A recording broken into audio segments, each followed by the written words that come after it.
ನಿಮ್ಗೊಂದು ವೆಬ್ಸೈಟ್ ನಾವು ಕೊಡ್ತೀವಿ, ಸಾರ್ವಜನಿಕರು ವೆಬ್ಸೈಟ್ ಕೊಡ್ತೀವಿ.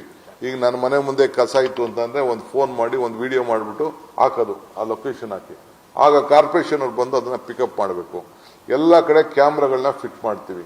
ಈಗ ಏನ್ ಮಾಡ್ತಾ ಇದ್ದಾರೆ, ಎಲ್ಲ ವೆಹಿಕಲ್ಗಳು ನಾನು ಮಧ್ಯ ಬಂದ ತಕ್ಷಣ ಹೇಳಿದ್ದೆ, ಕೆಲವು ಡಬ್ರಿಸ್ ಎತ್ಕೊಂಡೋಗಿ ಎಲ್ಲ ಒಂದ್ ಕಡೆ ಮೂಲೆಯಲ್ಲಿ ಬಿಸಾಕ್ಬಿಟ್ಟು ಹೋಗ್ಬಿಡ್ತಾ ಇರ್ತಾರೆ.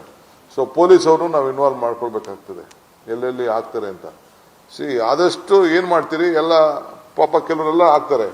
ಈಗ 100 ಡಸ್ಟ್ಬಿನ್ಗಳನ್ನ ತಂದು ಇಡಬೇಕು. ಈಗ ಹೊಸದಾಗಿ ಕೂಡ ಡಸ್ಟ್ಬಿನ್ಗಳನ್ನ ಇಡಬೇಕು. ಆ ಡಸ್ಟ್ಬಿನ್ ಹಾಕಲ್ಲ, ಅವ್ರಿಗೆಲ್ಲ ಹೋಗ್ಬಿಟ್ಟು ಒಂದು ಮೂಲೆಯಲ್ಲಿ ಬಿಸಾಕ್ಬಿಟ್ಟು ಹೋಗ್ಬಿಡ್ತಾ ಇದ್ದಾರೆ. ಇವೆಲ್ಲ ಕೂಡ ನಡೀತಾ ಇದೆ.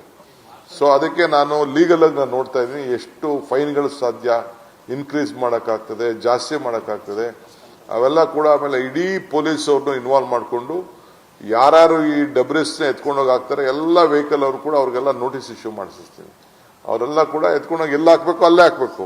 ಯಾವುದೋ ಒಂದು ಖಾಲಿ ಸೈಟ್ ಇದೆ ಅಂತ ಹಾಕ್ಬೇಕು. ಆಮೇಲೆ ಎಷ್ಟೋ ಖಾಲಿ ಸೈಟ್ಗಳನ್ನ ಕ್ಲೀನಾಗಿ ಇಡಬೇಕು. ಯಾರ್ಯಾರು ಖಾಲಿ ಸೈಟ್ ಇಟ್ಕೊಂಡಿದ್ದಾರೆ ಅದನ್ನೆಲ್ಲ ಡಬ್ರಿಸ್ ಆಗಿ ಕೆಲವು ಸಂದರ್ಭದಲ್ಲಿ ಉಪಯೋಗಿಸ್ತಾ ಇದ್ದಾರೆ.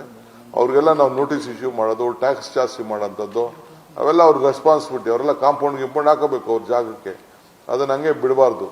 ಅದಕ್ಕೆಲ್ಲ ಒಂದು ಯೋಚನೆಯನ್ನ ಮಾಡ್ತಾ ಇದೀವಿ ನಾವು.